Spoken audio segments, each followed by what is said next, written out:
Mas estamos aí, estamos gravando já. Glória a Deus. Pessoal, então, sejam bem-vindos a mais essa aula maravilhosa. Hoje nós vamos falar do crente derrotado.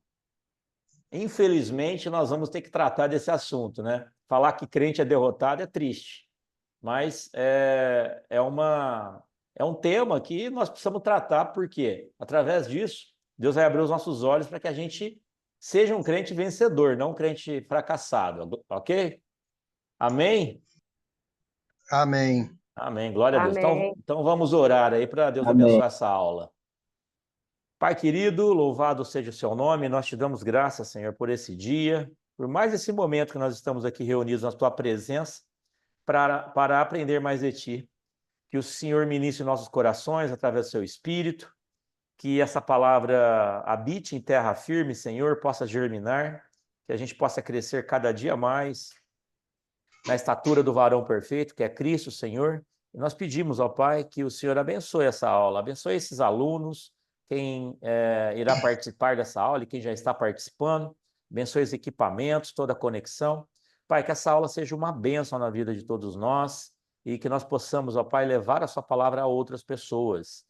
Nós abençoamos a vida espiritual, a vida física, Senhor, a vida emocional, a vida profissional de cada aluno aqui. Que o Senhor possa prosperar a vida deles, que o Senhor possa vir de encontro com cada necessidade e abençoá-los. Fique conosco, ó Pai, durante essa aula. Não, tire de nós, ó Pai, qualquer manifestação de ego, de orgulho, e que essa aula seja glorificado somente o seu nome. Nós oramos em nome de Jesus. Amém. Amém. Muito bem, pessoal. Então, como eu disse para vocês, nós vamos estudar essa noite sobre um símbolo, na verdade, é um símbolo do crente fracassado, do crente derrotado. Na história narrada de Gênesis 12, a partir de 12, né, que começa a contar a história de Abraão, nós vemos uma figura que acompanhou Abraão durante o percurso dele. Essa figura é a figura de Ló. Certo? E a figura de Ló, ela vem representar aqui, nessa aula, justamente esse símbolo de um crente fracassado, de um crente derrotado. Tá? Então, o que nós vamos aprender hoje? Nós vamos aprender quais são essas características, quais são as evidências de um crente derrotado. Eu não estou falando que o crente derrotado ele não é salvo, tá? Eu estou falando que existem crentes salvos em Cristo Jesus, mas que vivem uma vida derrotada. Então é sobre essa nuance que nós vamos estudar hoje, sobre o símbolo de um crente carnal e um crente espiritual, tá? Sobre isso. A Bíblia fala que todos... Boa noite, Gi. Seja bem-vinda, querida. A Bíblia fala que todos os crentes são vencedores. Na verdade, em Romanos 8:37, ela fala que todos os crentes são mais que vencedores. Quem são crentes? Crentes são aqueles que creem, aqui no caso, no Velho Testamento, eles criam em Deus, tá? Eles tinham uma fé alicerçada no Deus Criador dos céus e da terra. É isso que nós aprendemos até aqui. Mesmo nós sabendo que a Gênesis ele vem apontando para Cristo, aqui ainda não tinha a figura de Cristo em carne e osso, né? Como nós temos a partir do Velho Testamento, ou do Novo Testamento.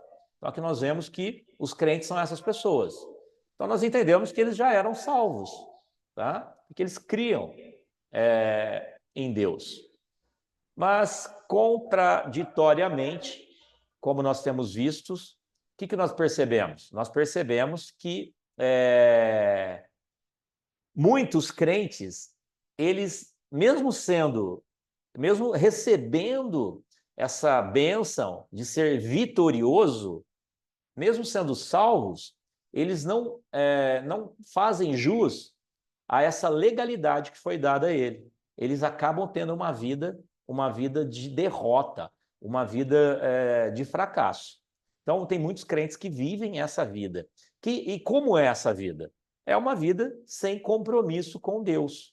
Sem compromisso, na verdade, com o reino de Deus. Tá? Nós vamos falar bastante sobre o reino de Deus. Existe no Novo Testamento várias passagens que Jesus menciona o reino de Deus. Ele diz que eis que é chegado o reino de Deus, e a gente vê várias passagens que mostram isso. Então, mesmo aqueles que se declaram vencedores, quem são os vencedores? Os vencedores são aqueles que herdarão o reino de Deus. Mas só que se existe vencedor, existe também o derrotado, o fracassado, sim ou não? Vocês conseguem perceber isso? Existe o vencedor, então existe o fracassado. E a Bíblia fala que o vencedor, que ele vai o quê? Receber a coroa de vitória, ele vai acessar o reino de Deus. Então a gente precisa entender isso, tá? Então o fato da salvação, da gente ter recebido essa graça da salvação, muitas vezes não nos faz manifestar isso através dos exemplos que nós temos como um crente vitorioso. Tá? Então, o que nós vamos fazer? Nós vamos traçar um paralelo aqui entre a vida de Abraão e de Ló, observando entre um crente vencedor e um crente derrotado. Tá? Então, tanto Abraão, o que eu quero dizer para vocês aqui é o seguinte, tanto Abraão quanto Ló, eles eram homens de Deus. O fato de Ló simbolizar um crente fracassado não quer dizer que ele não era um homem de Deus. Eles eram homens de Deus, certo? E eles simbolizavam, eles têm um grande simbolismo para nós. E é por isso que nós vamos estudá-los, tá? Então, dentro dos próximos capítulos, que é Gênesis, a partir um pouco de 12, mais 13 e 14 principalmente, nós conseguimos destacar 7 pontos para a gente poder refletir, tá? 7 pontos que vão nos dar essas evidências entre um crente derrotado e um crente vitorioso, um crente vencedor, ok? O primeiro dele a gente vê foi quando quando Abraão ouviu o chamado de Deus. E aí, o que aconteceu? Lá em Gênesis 12 diz isso, que Deus chamou Abraão e lhe fez grandes promessas. Abraão, ouvindo o chamado de Deus, o que ele fez? Ele obedeceu. Mas Ló, a Bíblia não menciona que Deus tenha feito um chamado diretamente para Ló. A gente percebe aqui, a gente lê, que Ló apenas seguiu Abraão. Então, o que tem acontecido muitas vezes? Muitos de nós, muitos crentes, eles têm tido uma vida diante de Deus por tabela. Deus tem falado, tem abençoado muitos irmãos, Deus tem chamado muitos irmãos e muitos outros irmãos têm, ao invés de seguir a Deus, têm seguido esse irmão. Vocês conseguem perceber isso na trajetória de Ló e de Abraão? Gente, não é que a gente não tenha que seguir os nossos líderes. Eu não estou falando isso. Nós devemos sim seguir os nossos líderes. Existem muitas pessoas mais experientes que nós, e essas pessoas, eles dão um bom testemunho e eles manifestam o chamado de Deus na vida de cada um, tanto na vida dele quanto na vida de outras pessoas. Quantas pessoas que, através de um testemunho, através de uma liderança, conseguiu identificar o seu chamado? Mas o que eu estou dizendo aqui é que, muitas vezes, a gente deixa de ouvir a Deus para ficar ouvindo o irmão, o líder, né? E, às vezes, a gente não para ouvir que Deus quer falar conosco. Então, crente vitorioso é aquele que aprende a ouvir a palavra de Deus. Na verdade, a voz de Deus. Esse é o crente vitorioso. Ele ouve a vontade, ele ouve a voz de Deus e cumpre a sua vontade, e faz a sua vontade. De outra maneira, o crente derrotado, o que ele faz? Ele acaba seguindo a multidão.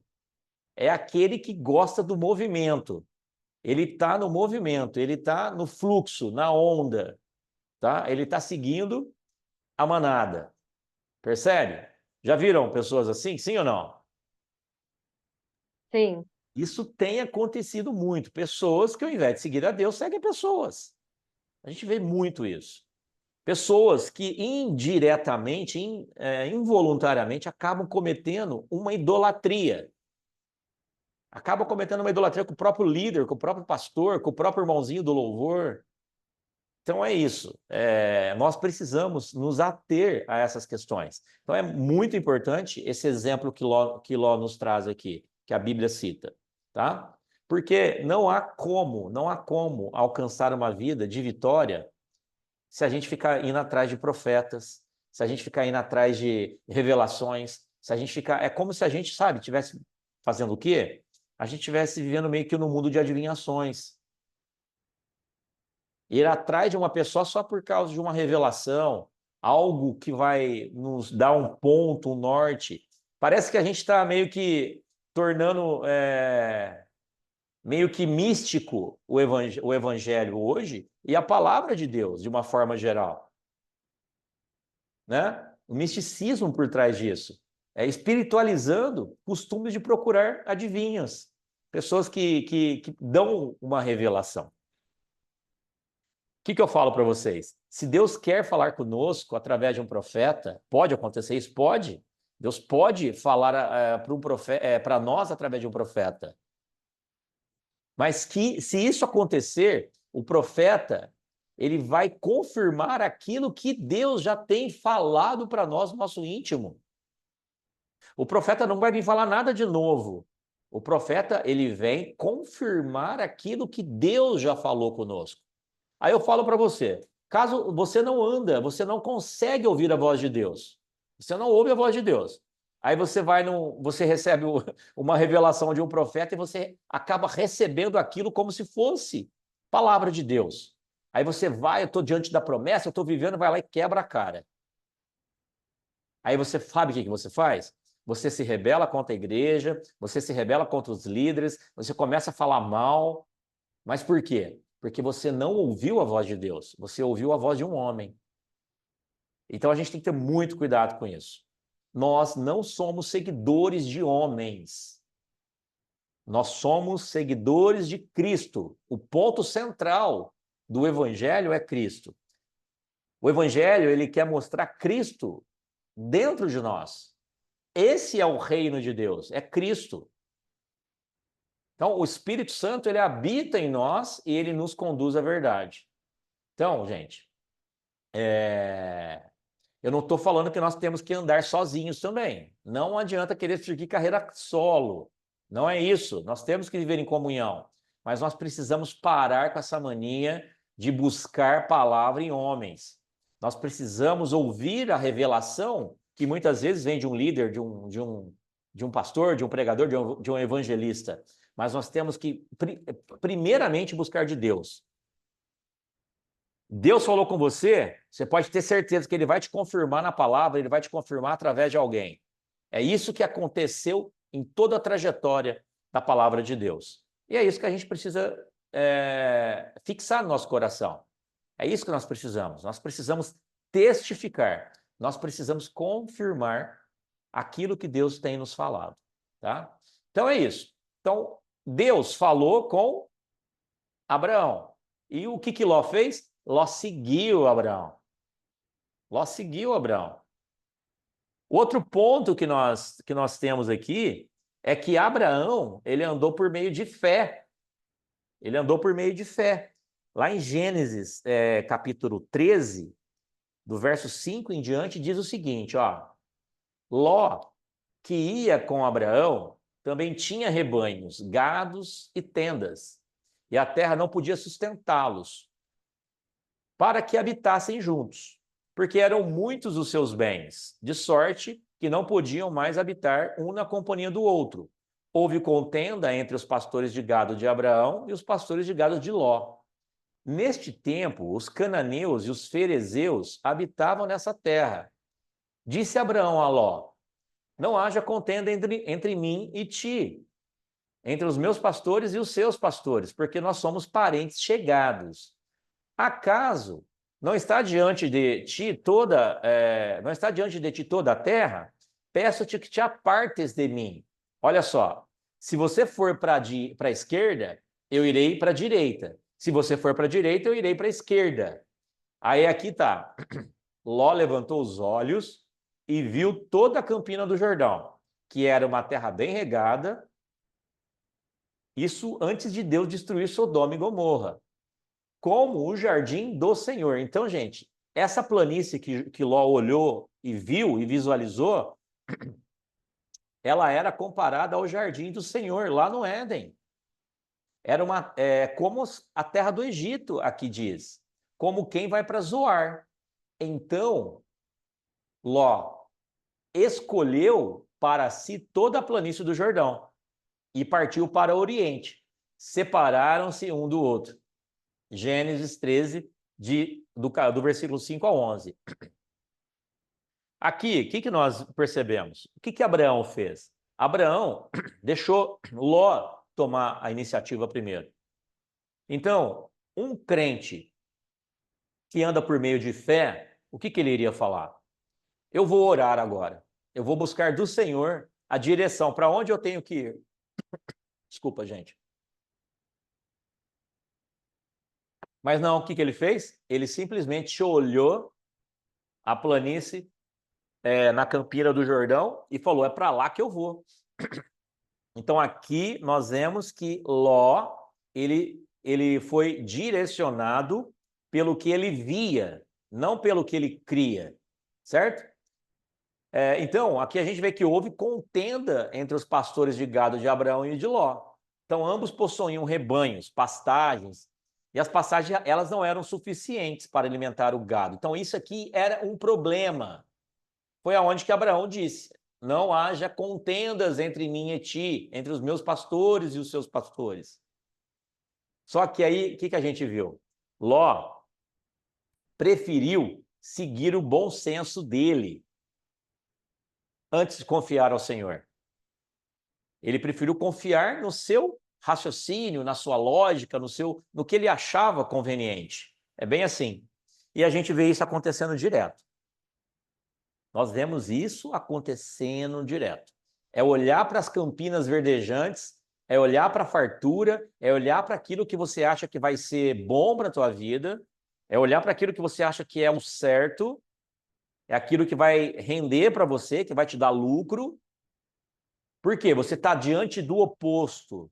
Você está diante de coisas bem distintas, bem opostas. A Campina do Jordão era rica, parecia o jardim. Só que o lado oposto, do outro lado, era terra seca. Era uma terra danificada pelo tempo. E para qual lado que Ló decidiu ir? Ele decidiu pegar a melhor parte. Ele decidiu pegar a melhor parte. Ele tomou uma decisão baseada num ponto de vista natural. Ele andou pela vista. Ele não dependeu de Deus aqui em nada. Nós não podemos condená-los por essa escolha. Eu creio que muitos de nós acabariam tomando a mesma decisão, né? Olhando para aquela determinada situação, né? E falar, não, eu vou ficar com essa parte aqui. Ser crente não significa ser bobo. Não significa ser bobo, certo? Mas nós precisamos o quê? Nós não precisamos ficar escolhendo sempre a pior opção. Ah, então tá, tá acontecendo uma coisa diante dos meus olhos e eu tenho uma coisa boa e uma coisa ruim. Ah, eu sou crente, então eu vou pegar a coisa ruim. Gente, não é isso. Ser cristão, ser crente não é isso. Ser crente é olhar primeiramente para a vontade de Deus, aquilo que ele tem revelado para você, e aí você tomar a decisão. O que Deus quer para você sempre é a melhor coisa. Sempre é o melhor. Mas, às vezes, naquele momento, você não tem que tomar aquela decisão. Às vezes, você tem que ficar com a pior parte ali naquele momento. Por quê? Depois você vai ter acesso ao que é realmente bom. Ló tomou a decisão baseada na vista. Abraão tomou a decisão baseada no que o Senhor estava orientando ele. Depois, o que Deus falou para Abraão? Toda essa terra eu hei de te dar, inclusive a Campina do Jordão. Inclusive a Campina do Jordão. Então, existem situações que parecem óbvias, né? mas nós precisamos colocar diante de Deus. Tem coisas que vai aparecer na sua mente, na sua frente, em decisões que você vai ter que tomar, que você vai falar, não, isso aqui é óbvio. É óbvio, é claro que Deus quer isso para mim. Deus quer o bom para mim. Aí eles começam a trazer versículos, sabe, que fora de contexto, todas as coisas posso naquele que me fortalece. Deus só tem o melhor para mim. Aquelas coisas, sabe, frases que vêm o que vem de um evangelho que não é um evangelho de confronto. Não é o evangelho que traz luz, e sim um evangelho que simplesmente vem afagar os ouvidos daquelas pessoas que não estão preparadas para o confronto. Isso está cheio, gente, está cheio. Crente que não está preparado para o confronto, infelizmente, ele vai passar maus lençóis. E a maioria desses que não estão preparados para o confronto, eles já praticamente já estão enquadrados dentro dessa simbologia do crente derrotado. Não existe vitória sem confronto. Vamos imaginar o seguinte: 2 times vão disputar um campeonato. Para definir quem vai ser o campeão, quem vai ser o vencedor, eles vão ter que passar pelo quê? Por uma disputa. Nessa disputa vai ter um confronto. Aí sim você vai receber a coroa da vitória, o título. Só que tem muitos crentes que não querem o confronto. Tem crente que só quer o culto coach.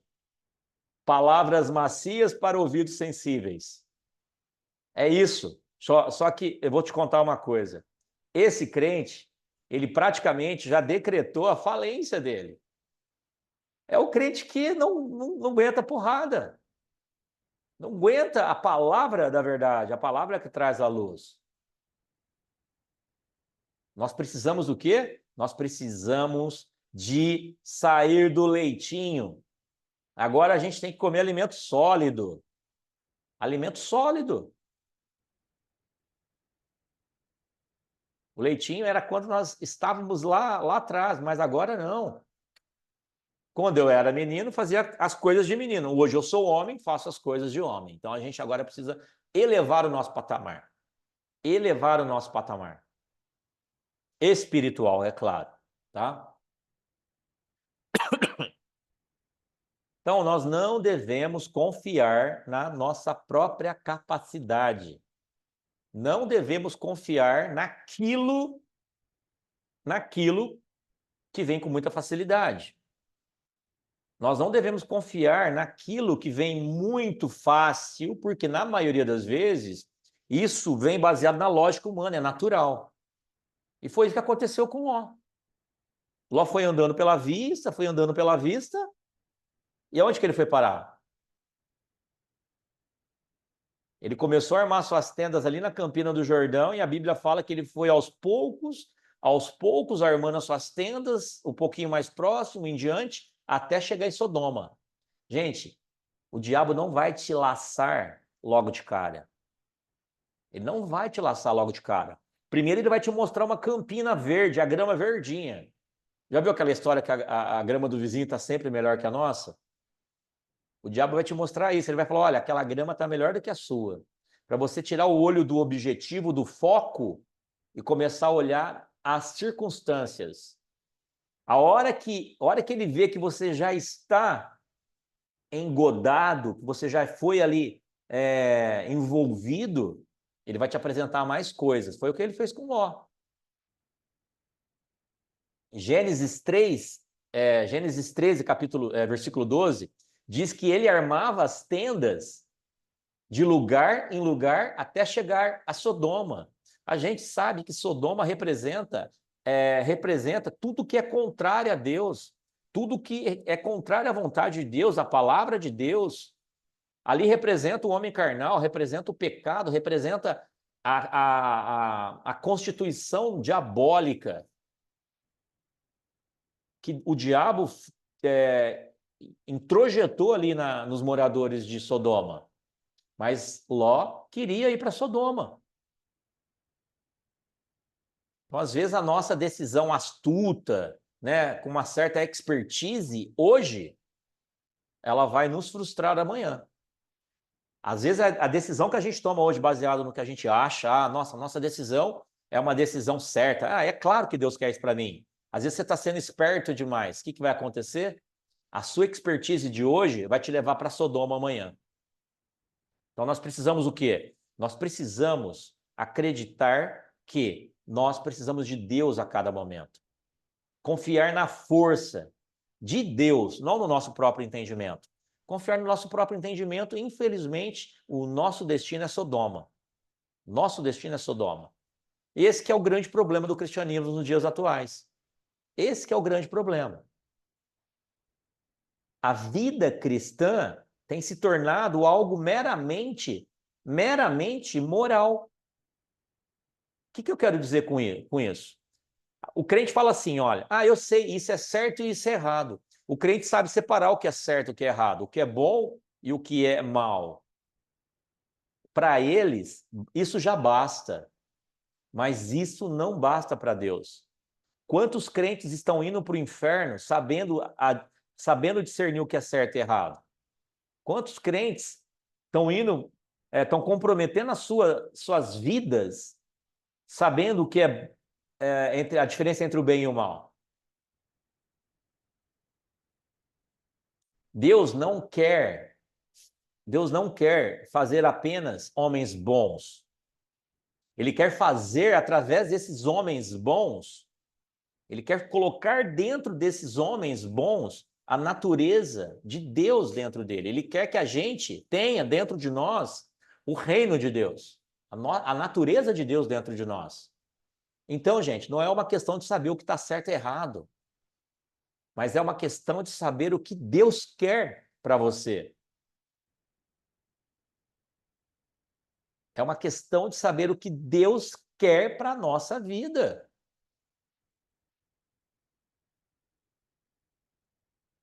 A gente às vezes está avaliando a gente está avaliando, concluindo coisas de forma precipitada. De forma precipitada. Às vezes você não está nem cometendo pecado. Às vezes você não está nem sendo antiético, agindo de forma dolosa, prejudicando alguém. Mas mesmo assim ainda você pode estar errado. Por quê? Você não está fazendo a vontade do Senhor. Né? Então, tem coisas que nós precisamos discernir. E aqui a gente aprende sobre isso, a gente está aprendendo sobre isso. Né? Então, entendimento próprio é um grande problema. É um grande problema caso você queira ser um crente vitorioso.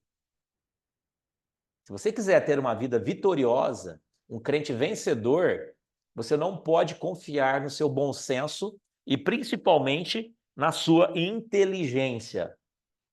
Vocês sabem onde mora a inteligência no nosso ser?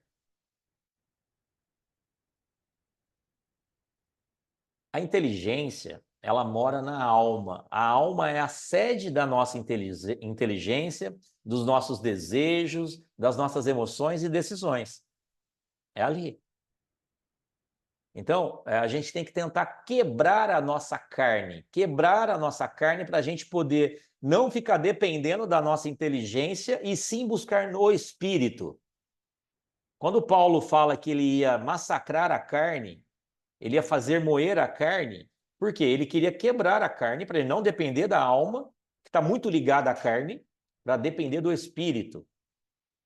A carne é fraca, né? E o Espírito sempre está pronto. Então a gente tem que entender isso. Então aqui a gente vê a diferença de andar pela fé e andar pela vista. Outra questão, olha só que coisa interessante. Por que Abraão habitou em tendas e Ló, ele quis ir para a cidade?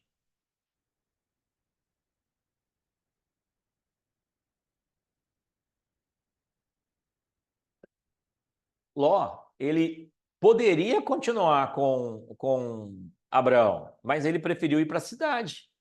Na verdade, quando eles se separaram, ele poderia continuar habitando em tendas, porque essa era uma característica cultural do povo de Deus. Mas não, ele foi montando as tendas, até chegar em Sodoma.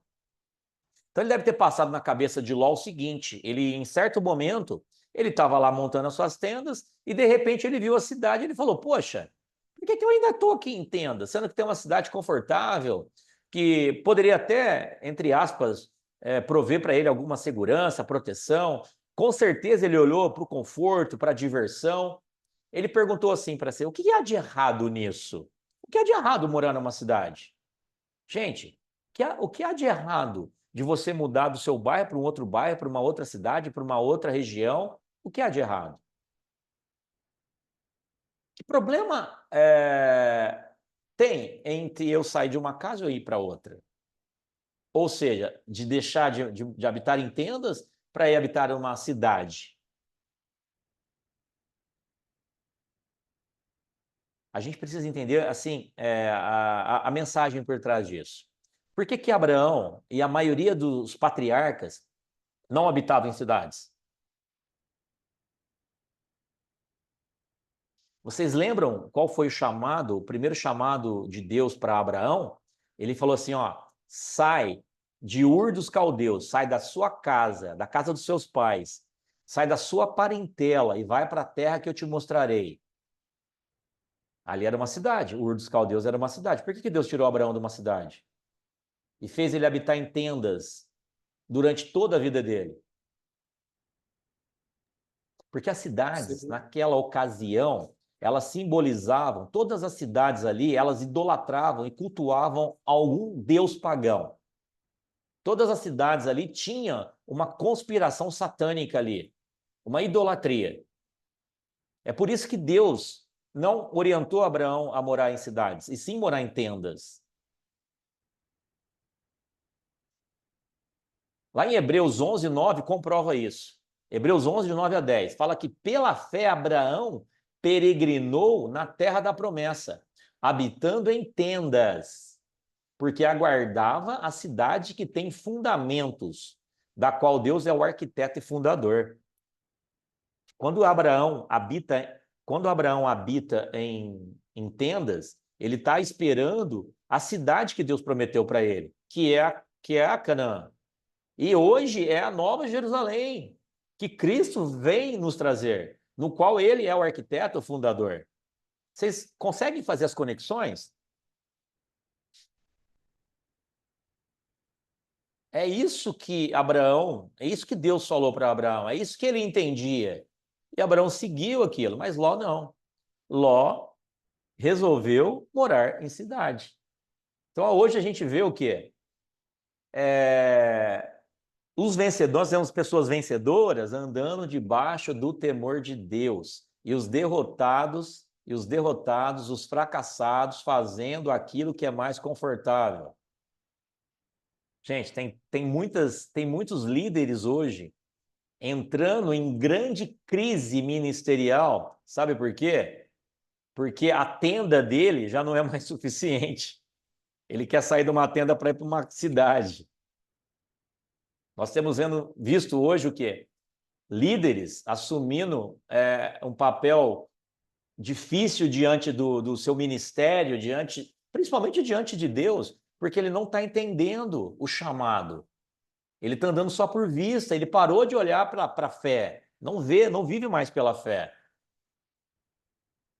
Então, escolhas são fundamentais. E elas devem ser feitas diante da vontade de Deus. Se Deus não mandou você sair dali, você tem que ficar ali, a sua tenda é ali ainda. Agora, se ele falou para você sair, sai rápido. Sai rápido. Abraão, quando morou em tenda, ele assumiu o quê? Uma atitude profética. Ele estava exercendo fé e esperança em Deus. E ele não queria se contaminar com o mundo. Hoje eu mandei um vídeo para o Luizão, que tem umas igrejas hoje que estão parecendo a Disney. Na verdade, eu estou falando igreja, as paredes, a estrutura física, tá? Porque para falar da igreja hoje, ninguém tem permissão para falar da igreja. A igreja ela é imaculada, a igreja é Cristo, então nós não podemos falar da igreja. Eu estou me falando da estrutura que muitas pessoas hoje estão atribuindo como se fosse igreja. As igrejas têm fogos de artifício, roda gigante. Ai, Senhor, tem lojas de conveniência para você fazer compras, enfim. Tá divertido, né, hoje em dia, né?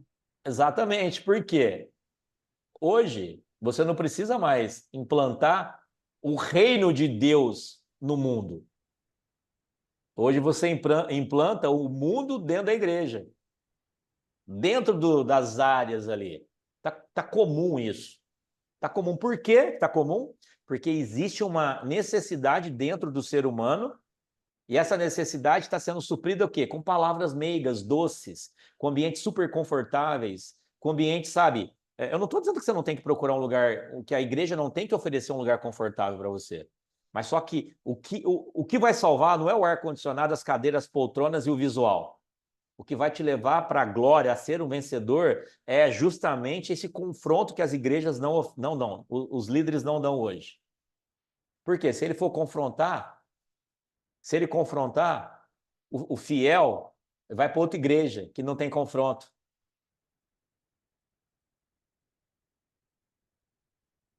E aí a igreja dele fica vazia. Então hoje você tem que tomar cuidado para você não mudar a tua casa, mudar a tua tenda, mudar o lugar da tua habitação para um lugar onde você vai começar o quê? A desagradar a Deus. Aonde você vai desagradar a Deus. Então, a gente precisa entender muito bem isso. Muito bem. Andar em harmonia diante de Deus. Para Deus mostrar para a gente o que Ele quer. Outro ponto importante. O que nós vemos uma passagem que chama a atenção? Quando Ló decidiu ir para Sodoma, ele se sujeitou aos problemas aos problemas que acontecem lá em Sodoma. Sim ou não? Por exemplo, aconteceu uma guerra lá em Sodoma. Os reis ali das cidades circunvizinhas se levantaram em guerra e aí invadiram Sodoma e sobrou para Ló. Ló estava envolvido agora numa guerra e ele foi levado cativo. E aí, quem que foi lá libertar Ló? Nós vemos que foi Abraão. Após o envolvimento, né, em Sodoma, Abraão se levantou e foi libertar Ló. Então nós vemos que o crente carnal, o crente que anda pelas vistas, ele está sempre se metendo em problema. O crente carnal, ele só se mete em problema. O crente carnal, ele dá trabalho aos espirituais. Os espirituais têm problema? Sim. Todos nós temos problema. Só que os carnais, eles são um problema. Faz sentido isso para você? Acordar de manhã e enfrentar uma dificuldade, isso faz parte da nossa vida. Agora, você ser a dificuldade, isso não. Então, tudo isso acontece quando você está no lugar errado. Você está no lugar errado, na hora errada. Ló estava no local errado, na hora errada. O crente carnal, o que ele faz? O crente carnal resolve em lugares inadequados. E aí, o que acontece? Acontece um incêndio, um acidente, uma briga, um problema, e aí você vai ser cometido ali, você vai estar envolvido naquilo. Ou seja, o nosso próprio entendimento nos leva a se envolver em problemas. E diante desses problemas, o que acontece? Você pode ter perdas desnecessárias. Você pode ter perdas desnecessárias. Aí o que aconteceu? Abraão foi lá e libertou libertou Ló, tirou Ló das mãos ali do pecado, dos reis, que isso significa as garras do pecado, né? Que o crente vive escravo do pecado. O que aconteceu depois? Ele estava livre. Ele voltou de novo para Sodoma. Percebe? Ele voltou novamente para Sodoma. Então, a luta constante é para tirar o pecado de dentro do crente. Tirar aquela essência de dentro do crente. Só que ele não deixa porque ele vive pela vista, ele vive pela sua própria natureza. Ele não deixa o espírito tomar conta.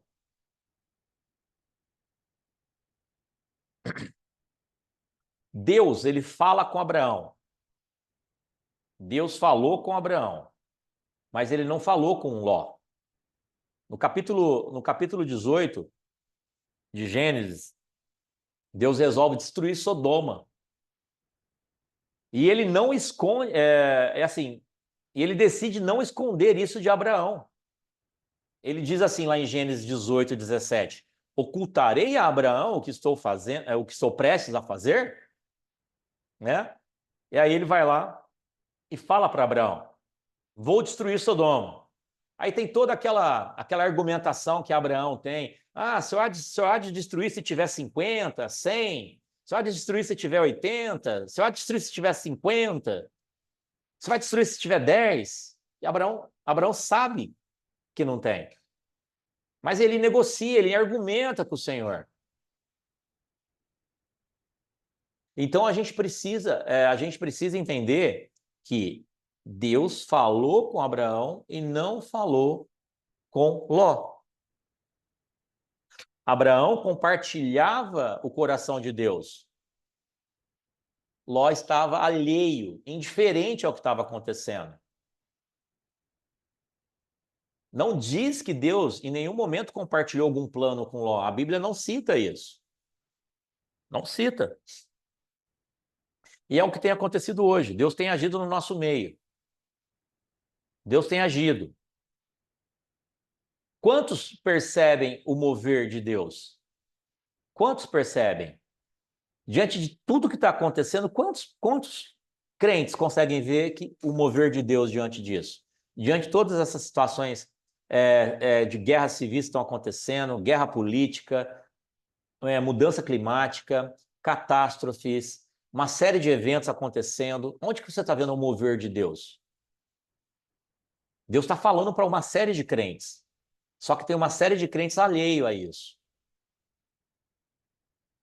Por quê? Porque existe uma agitação no mundo tão grande que faz o crente perder essa sensibilidade. É como se o crente estivesse dormindo. Todos os dias o crente está dormindo. Só que ele está dormindo, presta atenção, ele está dormindo lá em Sodoma, à beira da destruição. É porque ele não ouve, ele não busca de Deus. Ele só vive.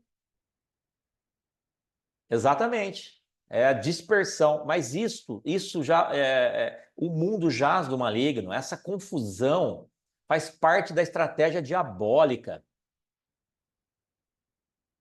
Faz parte da estratégia diabólica. Agora, daqui para frente, cada vez mais, o diabo vai agir para enganar as pessoas, para fazer parecer que as coisas estão caminhando para o caminho certo, para enganar as pessoas. O diabo agora vai começar a imitar os passos da Bíblia para poder enganar as pessoas. Ele vai agir promovendo paz que não vai ser paz. Ele vai começar a agir de forma mais intensa agora. O que nós precisamos? Nós precisamos estar atentos.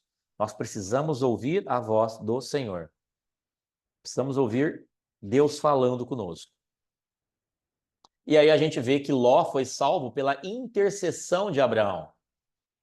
Ló foi salvo pela intercessão de Abraão. Ao amanhecer, os anjos foram lá e avisaram Ló para ele sair de Sodoma. Abraão intercedeu por Ló, Deus mandou os anjos ir lá falar: tira Ló de lá. Mas aí o que aconteceu? Ele hesitou. Ele hesitou. Tem anjos falando com você, tem anjos do Senhor mandando uma mensagem para você agora, mandando uma mensagem para você nesse exato momento. Só que você está hesitando. Você está demorando para ouvir a palavra de Deus. O aviso está sendo claro, mas você está sendo lento, letárgico para obedecer. Aí sabe o que vai acontecer? Deus vai começar a te arrastar. E eu fico imaginando você ser arrastado.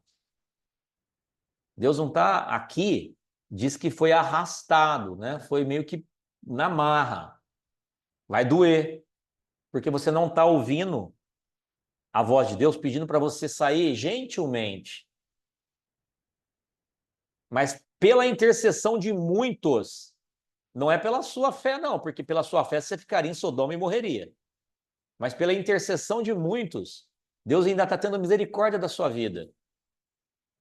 Ele está falando o seguinte, ó, saia agora, ainda que dá tempo, ainda que há tempo para você sair. Porque ele vai vir com destruição, ele vai vir com juízo. Então Ló saiu de lá em meio às ruínas. Em meio às ruínas. Talvez a sua vida hoje esteja em ruína. E ainda você está lá no meio do caos, achando que está tudo certo. Achando que está tudo certo. Mas não está. Não está. Porque aonde não há a presença de Deus, não tem nada certo. Não tem nada certo. Abraão intercedeu, o anjo foi lá, arrastou Ló e a sua família, mostrando que o crente espiritual, ele tem poder para interferir, para influenciar a vida e o curso de eventos nessa natureza. Deus salvou Ló por causa de Abraão, porque por Ló ele não tinha méritos para ser salvo. Então, o crente vitorioso pode interferir, pode interceder, pode impactar, pode mudar o trajeto da vida de outras pessoas. Mas isso não quer dizer que esse crente será vitorioso. Será um crente vencedor. Está dizendo que esse crente vai ser salvo, mas ele não vai ser vencedor. Essa que é a diferença. Tem muita gente achando que só o fato da salvação chegar a ele através de Cristo, ele já está tudo certo. Está tudo certo. E ele vive uma vida negligente, achando que está tudo certo. Não. Se você não focar no reino, se você não focar em ser um crente vencedor, cuidado. Cuidado que você pode ser arrastado e talvez você fique no meio das ruínas e não consiga alcançar o reino. O reino. Aí a gente começa a ver o quê? As consequências mais trágicas de toda essa trajetória. O que nós vemos? Quem foi a geração de Abraão? A geração de Abraão foi Isaac. Sim ou não? Isso aí, Jacó. Abraão, Isaac e Jacó. A gente vê que Abraão representa a figura do pai, Isaac a figura do filho e Jacó representa a figura do Espírito Santo. Nós ensinei isso na aula passada. Então, o crente espiritual, o que ele vai gerar? Ele vai ter uma descendência abençoada. Ele vai ter uma descendência abençoada. Então, no final das nossas vidas, o que vai valer são os frutos que nós vamos deixar.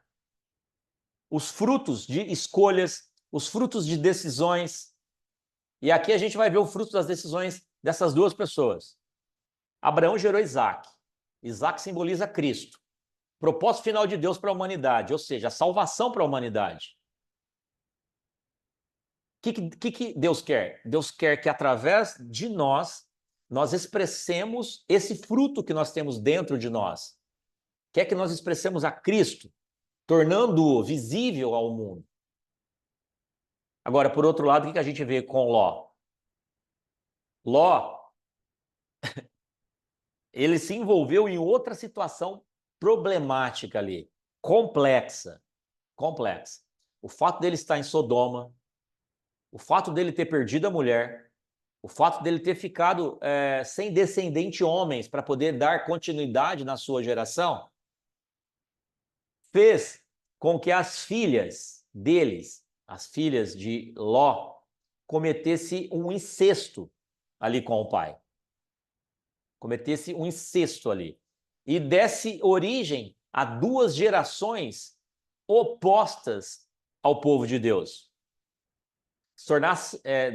Teve origem ali a duas gerações inimigas de Israel, inimigas do povo de Deus.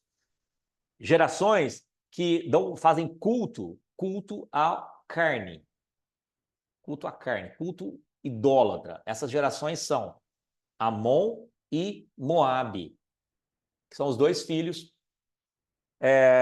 que foram excluídos da congregação de Israel, mostrando que escolhas erradas vão dar o quê? Consequências erradas e duradouras e amargas pelo resto da vida. Pelo resto da vida. Então, esse foi o destino, esse foi o final da vida de Ló. Um final triste, melancólico, para um servo de Deus. E tem muita gente seguindo isso. Tem muita gente seguindo esse caminho. Eu estou salvo, mas o meu fim é triste. É um fim derrotado, um fim de miséria, um fim de fracasso. Deuteronômio 23:3 diz o seguinte, nenhum amonita ou moabita, ou seja, a descendência de Ló, entrará na Assembleia do Senhor. Nem ainda a sua 10ª geração entrará na Assembleia do Senhor eternamente, ou seja, esse povo, eles estão eternamente marcados a serem o quê? Contrários a Cristo, a Deus. E eles não vão entrar. Eles não vão entrar no reino. Eternamente. Eles não vão entrar na Assembleia dos Justos. E por fim, a gente vê o quê? A gente vê a mulher de Ló. Nós vemos a mulher de Ló. Então, o anjo arrastou a Ló, as suas 2 filhas e a sua esposa de Sodoma. Veio arrastando, fico pensando. E aí, a hora que eles tiraram a família de Sodoma, a ordem foi a seguinte: saia daqui até o portão da cidade, até adiante, e não olhe para trás. E não olhe para trás. Essa foi a ordem dada. Só que aí o que aconteceu? Lá em Gênesis 19:26, diz que a mulher de Ló olhou para trás e se converteu numa estátua de sal.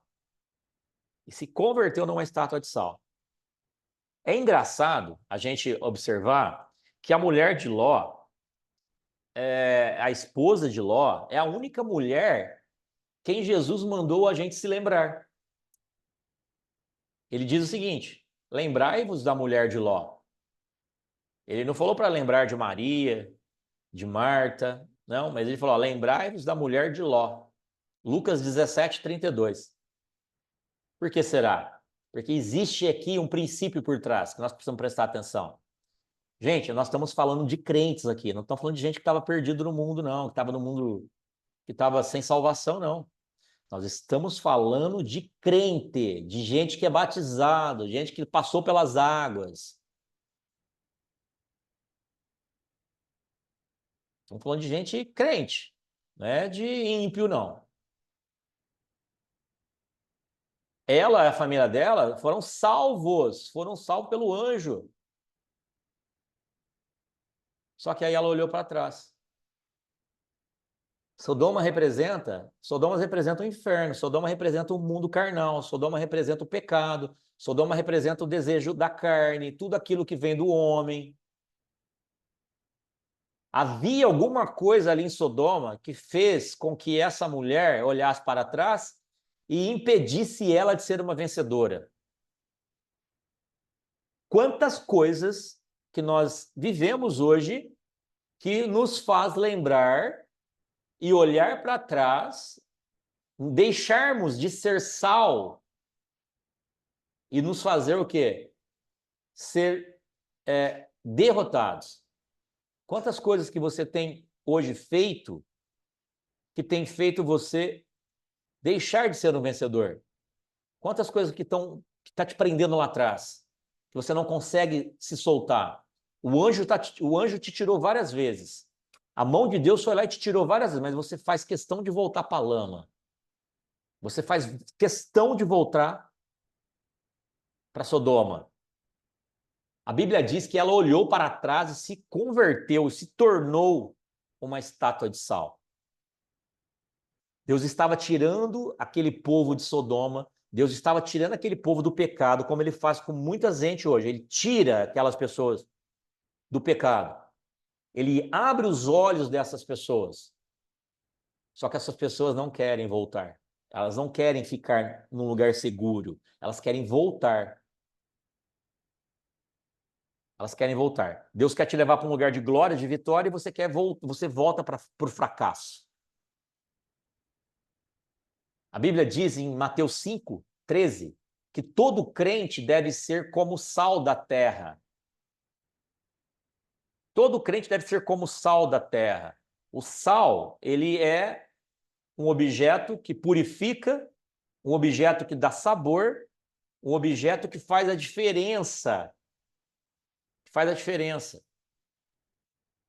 Porém, a Bíblia diz também que se o sal perder a sua função e se tornar insípido, para mais nada ele vale. Aqui ele está falando de crente. Se você, crente, não estiver buscando o reino, estiver vivendo só na base, sabe, daquele crente morno, naquela coisa, você não tem mais valor. O sal pode perder o sabor. O sal pode perder o sabor. A mulher de Ló é um exemplo de um crente que se tornou insípido. Ela perdeu o sabor. E, consequentemente, foi derrotado. Então, olhar para trás simboliza o quê? Simboliza a mistura do santo com o profano, do bem e do mal, do certo e do errado, de Deus e do diabo.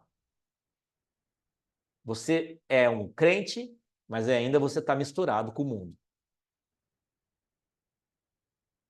Eu sei que é muito difícil para algumas pessoas ouvirem isso, porque está acostumado com o evangelho soft, light e clean. Mas o evangelho soft, light e clean não vai te levar a ser um vencedor, tá? Não vai levar você a ser um vencedor. Enquanto você não encarar essa decisão que você tem que tomar hoje para mudar essa vida, você vai ser arrastado cada vez mais para Sodoma. A sua tenda vai ser cada vez mais montada próxima de Sodoma. Até o momento que, a hora que ela começar a pegar fogo, começar a cair as saraivas de fogo, você não consiga mais sair de lá. Você está salvo, mas você é um derrotado. E não é isso que o Evangelho nos ensina. O Evangelho não nos ensina isso. Se tiver alguém ensinando isso, ele vai ser responsável por tudo que ele está fazendo. E se você estiver debaixo de alguma autoridade que está te ensinando isso, eu sinto muito lhe dizer, você é um derrotado.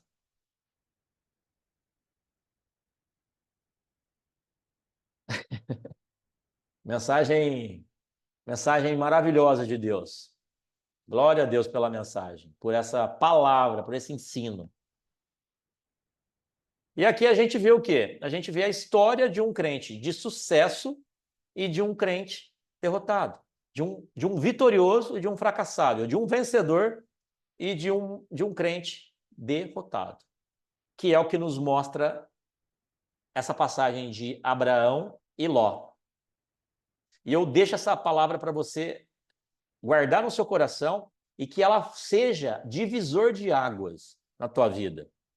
Divisor de águas. São 7 princípios que estão aqui entre Gênesis 12 e 14. Que toda vez que você quiser, é só você assistir essa aula que você vai aprender mais delas. Para que você não caia na cilada, não caia nessa patifaria que é pregada hoje aí do evangelho soft, light e clean. Certo, meu povo querido? Certo. Glória a Deus. Alguma Certo. pergunta aí, pessoal? Manda aí que hoje a aula vai acabar mais cedo.